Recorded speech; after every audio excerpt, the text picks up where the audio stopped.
Story time guys. আমি আজকে একটা শুটের প্ল্যান করি এন্ড শুটটা আমরা করার কথা ছিল জিয়া উদ্যানে, but then again for some reason we decided যে আমরা লালবাগের কেল্লাতে শুট করি।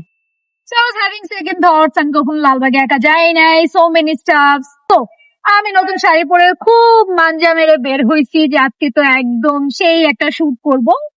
এবং বাসা থেকে বের হওয়ার পর আমি একটা বাইক নেই, বাইকে করে ধানমন্ডি পর্যন্ত আস্তে আস্তে নিজেকে দুনিয়ার গালি দিছি যে এত রোদের মধ্যে কার এত তেল ভাই শুট করতে বের হয়। আমার তেল। I know all the ways to torture myself. And then আমি শুট করতে বের হলাম, ধানমন্ডি ক্রস করলাম, নিউ মার্কেট আস্তে আস্তে দেখি এত মেঘ আকাশে। And I'm like, আমি ঢাকাতেই রাইট, মানে ঢাকার মধ্যেই যাতায়াত করতেছি, হঠাৎ এত রোদ থেকে আমি এরকম মেঘলা আকাশের নিচে কিভাবে চলে আসলাম।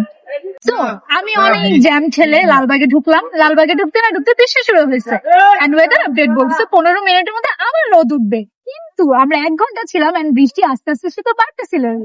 Wow.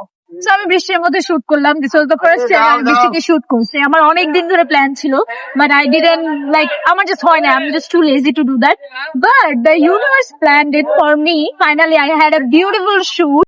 So, moral of the story is, if you want to grow in life, you need to get out of your comfort zone. You need to push your boundaries and let the universe create magical moments from it. See you guys in the next video.